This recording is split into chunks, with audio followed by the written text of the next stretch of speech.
90 եկեք շնորհավոր ենք Հայաստանի վաստակավոր արտիստին։ 90 թվականին երբ սկսում եք դուք ունեիք բազմաթիվ սերնդակիցներ, որոնք ձեր հետ միասին երգում էին եւ Օրբելյանի մոտ եւ նաեւ մյուս այն ժամանակ կոչվում էր վոկալ ինստրումենտալ խմբերում։ Բայց քչերը այսօր դեռ շարունակում են մնալ բեմին։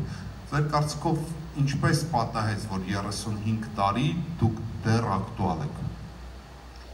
Դե ինչպես որ Ավետը նշեց, դու պետք է հավատարիմ մնաս բոլոր սկզբունքներին, բոլոր։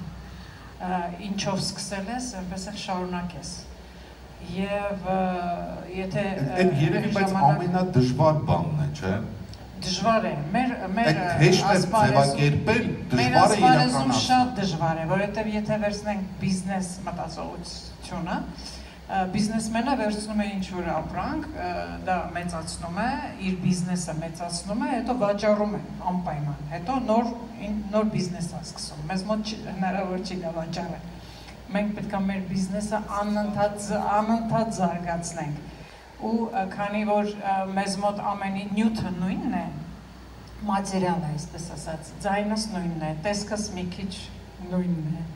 35 տարվա ընթացքում Եվ գնալով եւ այսքանում պետք է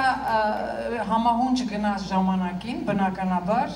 երիտասարդություն կա, նոր շունչ, նոր մտածելակերպ, նոր ոճեր եւ հավատարիմ մնալով քո սկզբունքին, իհարկե մի քիչ էլ պետք է տաս այն ինչ երիտասարդն է ուզում։ Եթե վերցնենք այս մոդայի լեզվով, ինձ մոտ նյութը նույնն է, բայց ժամանակի ընթացքում ես կարում եմ տարբեր հագուստ։ Եթե այն ժամանակ ուրիշ բան է երգում, հիմա մի քիչ ձևափոխվում է եւ դառնում է մի ուրիշ բան, բայց ժամանակի շունչը պետք է զգաս, այդ զարկերակը պետք է զգաս եւ իհարկե կան օրենքներ, որոնք պետք է անպայման հետևես, միշտ քո կողքին լինեն քեզ հավատարիմ, քեզ հետ քայլող մարդիկ։ Ինձ իմ կարիերայի ամենասկզբում